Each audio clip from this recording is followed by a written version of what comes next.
High বন্ধুরা, তোমরা কেমন আছো? আশা করি তোমরা ভালো আছো। আমি রওনা হলাম কোথায় বলো তো? এটা স্যারাপল্লী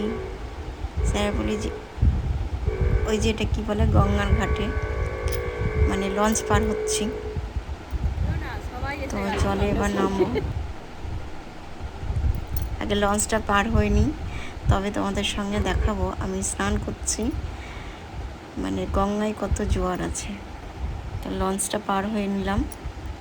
লঞ্চ পার হওয়ার পর এবার দেখি প্রচুর জোয়ার এসেছে। জলে নামতে তো ভীষণ ভয় লাগছে, এত জোয়ার এসছে। দেখো পুরো গঙ্গাটা জলে থই থই হচ্ছে। গঙ্গার জল না বলে কথা। তো আমি স্যারাপল্লী ঘাটে চলে এসেছি, যেখান থেকে নিমাই তীর্থের ঘাট বলে, যেটা যে এখান থেকে মহাপ্রভু বাবা তারকেশ্বরে এখান থেকে জল ভরে উনি বাবার মাথায় ঢেলেছিলেন।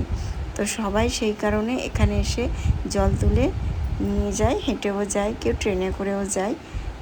তো সেই জন্য আমরা লাস্ট সোমবার এসেছি, যেহেতু আমরা হেঁটে তো যেতে পারবো না, তার জন্য ট্রেনে করে এখান থেকে জল তুলে ট্রেনে করে যাচ্ছি। তো জলটা আমি তুলবো, আমি স্নানটা করে নিই। কোনো রকম ভয় ভয় করে স্নানটা করছি। আর জল দেখেছো কীরকম জলের বেগটা, প্রচুর জোয়ার।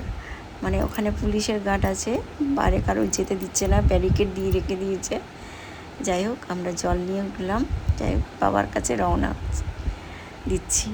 তো বাবার কাছে রওনা দিচ্ছি। দেখো তোমরা, এবার বাবার ধামে চলে এলাম। দেখো এখানে এসে আমরা জল ঢালতে চলে এসেছি। তা মেয়েদের লাইনটা খুব ভিড় কম, দেখেছো? ছেলেদের লাইন প্রচুর প্রচুর প্রচুর ছেলেদের ভিড়। কিন্তু লাস্ট সোমবার তো মেয়েরাই, মানে কিছুটা মেয়ে আছে, বেশি মেয়ে নেই। আমি জানতাম যে প্রত্যেক সোমবার মেয়ে